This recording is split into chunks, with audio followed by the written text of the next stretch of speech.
Hello everyone. So recently I was replaying Mass Effect 1, 2, and 3, and I kind of got the idea in my head like which missions would be my favorite, and I kind of want to make this quick video, especially with all the hype for the Legendary Edition coming out soon.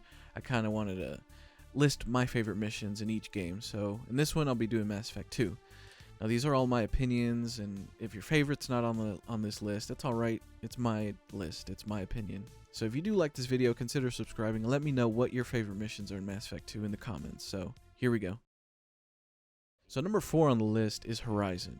I really love this mission. It really nails in the atmosphere of fighting like an unknown enemy, and with the music that plays in the beginning of the mission, like during the cutscene, I actually think it's called Unknown Enemy from the Mass Effect 2 soundtrack. So we first land on Horizon, and with the help of Mordin, we're able to explore and look around without getting bit by those Seeker swarms. As we make our way deeper into the colony, we encounter Collector troops. We find victims of the Collectors either in their stasis pods about to be taken to the Collector ship, or the colonists scattered around the colony, paralyzed and unable to move. And you move past them, unable to help them. You're in a firefight with the Collector troops around them. It's really cool, and it sort of lays out the importance of stopping the Collectors, and you have to stop them like quickly from leaving Horizon with most of the colonists. So we have to fight our way to the defensive gun installed by the Alliance, and that's where we face off with one of the most difficult enemies in the game. Even on the easiest difficulty, the Praetorian can catch you off guard. Like, I've died so many times on the easiest difficulty. Now on the hardest difficulty, like I guarantee you that you will die unless you're like some sort of Mass Effect god. You will die. You know, you aren't a Mass Effect god. Most of us aren't, so we're gonna die. So be ready for it. It took me a while to finish the mission on Insanity, but I actually didn't have a hard time at it as most people have. I'm not saying like I just got lucky, you know, and I kept doing it over and over again. I think I've done it like 6 times on Insanity. Like I've only played Mass Effect 2 on Insanity once, and I've done that one part, like just that one part 6 times, and I finally got it. It's really strange because I actually had a harder time recruiting Thane, like on that mission. Like I've had to repeat that mission so many times, I have no idea why. But I'll be making a video on like tips on tips that I have on how to finish the game on Insanity, but we'll do that in another video.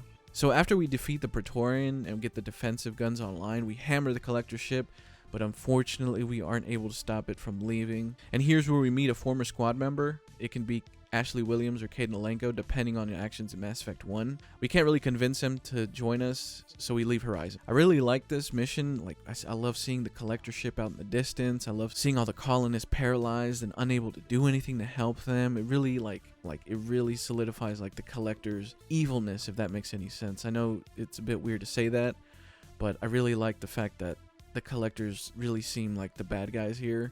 And it's cool seeing like the Harbinger guy for the first time, like, you know, when the dude turns into Harbinger, and seeing all that, that's really cool. I love that. So that's why it's number 4 on the list. It's not the best, but it definitely is up there.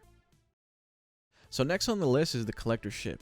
So we're called into the comm room to speak with the Illusive Man, and the Illusive Man tells us that a Turian patrol disabled the Collector ship. We have an opportunity to board the ship and gather any data on the Collectors that we can find to help us get through the Omega Relay. When we board the ship, we find corpses of the colonists of Horizon, as well as empty stasis pods, and we make our way deeper into the ship. We discover the Collectors have been genetically modified with Prothean DNA. When we make our way deeper into the ship, we discover that we actually walked into a trap, and we are assaulted by husks and those really annoying scions.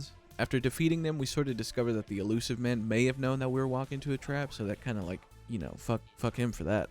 He knew that the Turian distress call was fake, but we have to move forward fighting Collectors. So this is a mission where the game can also catch you off guard, even on the easiest difficulty, and on Insanity you'll probably have to repeat some parts multiple times like I have, but I usually play it on the easiest difficulty. I like to take in the scenery and like how big the ship is and how more pods can be filled, and how they're planning on to fill more pods, and I really love finding out more about the Collectors, so that's why it's number 3 on my list.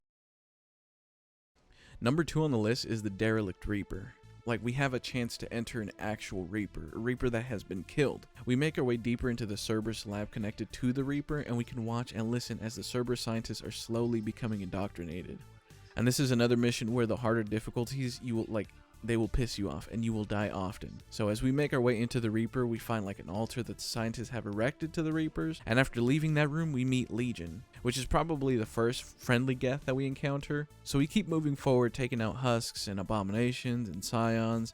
We see Legion being attacked by Husks, and then after destroying the Reaper Core, we take Legion and we leave. The only reason that this mission is on number 2 on the list is because we can go inside a Reaper, which is like super fucking cool. You know, and seeing all the scientists lose their minds and like, listening to like how they slowly become indoctrinated. This shit is so cool to me, and it's fucking cool as fuck, yo. That's why it's number 2 on my list, just for the fact that it's a Reaper. That's it. So number 1 on the list will probably be a bit obvious, but it's the assault on the Collector base, the very final mission. Well, the very final mission, if you don't count the Arrival DLC, which you should do after finishing the main game, just so it can be all in chronological order and real cool like. But for this final mission, you have to have your full crew loyal, or you will lose people. And even if you have everyone loyal, you have to pick the right people for the job. So before you leave the Omega Mass Relay, and you have to like set up the Reaper IFF, like the crew of the Normandy is abducted by the Collectors when they attack the Normandy. I like how when we make it to the other side, we're like seeing all those like ancient starships and all destroyed in that debris field. It looks so fucking cool. And then when we make it past there, and when we destroy that eye thing that's following us, we finally meet the Collector ship that, you know, got away and then that destroyed the Normandy, the first Normandy. And we like, you know, if you have the full, like fully upgraded like ship, like the Normandy is fully upgraded, like with everything, with the armor, with the guns and everything, you'll fuck up this Collector ship and you'll make it past the debris field. But if you don't, you will lose squad members, you know, before you even make it onto the base. But after crash landing, we finally make it to the Collector base, and we have to plan on how we're gonna assault the base. And here I usually have Garrus lead the second team and have Legion as the tech expert. I found that it always works. This one always works. I never lose anyone with having the Garrus lead the second team and Legion as the expert. So when we meet back up after doing that tube thing that Legion was going through, we find our crew members that were abducted from the Normandy. So we can let them fend for themselves, or we can send one of our squad members to escort them back. So in here I usually send Tali, but I heard that Mordin is also a good option to escort the crew. Either way, I usually send Tali and they always make it back alive. So you also need a biotic squad member that will get you through the Seeker Swarms. I usually always choose Samara. I've never tried like Jack. Maybe I should, but I know that in this part is one of the hard, like it's so fucking hard. It's more hard than even taking out the Reaper, the human Reaper.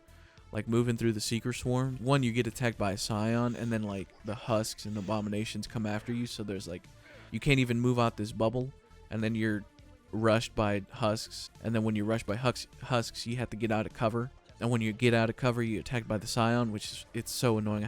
I had to do it so many times. So after all that, you finally make it back to this little area, you regroup, and then you have to pick another squad member to sort of like hold the Collectors back while you head deeper in. With that, I always use Garrus. You know, after fighting on the platform, we meet the human Reaper, which that could be a whole nother video. I won't even get into that, but you know, we damage it, goes tumbling down, and then, you know, the Elusive Man, you know, comes up with the little hologram thing, and he congratulates us, and we have to choose between destroying the base or leaving it so Cerberus can study it. And I always choose to destroy it, but either way, either one that you choose, you have to fight the Reaper again. Even on the hardest difficulty, the only problem I had like was running low on ammo, and on the easiest difficulty I had the same problem. I didn't really have like a tough like fight. It was pretty easy for me.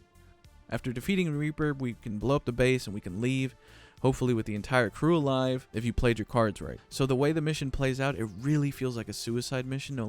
No matter how many times I played and I know I can keep every squad member alive, I still double check that the Normandy is fully upgraded and that I have the loyalty of all the squad members.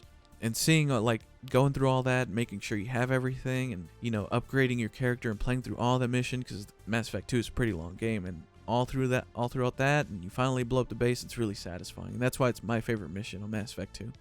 So that's my list on my favorite missions on Mass Effect 2. I'll be making more Mass Effect content, so be sure to check back for more. Let me know what your favorite missions are and why, and don't forget to subscribe, and thank you for watching.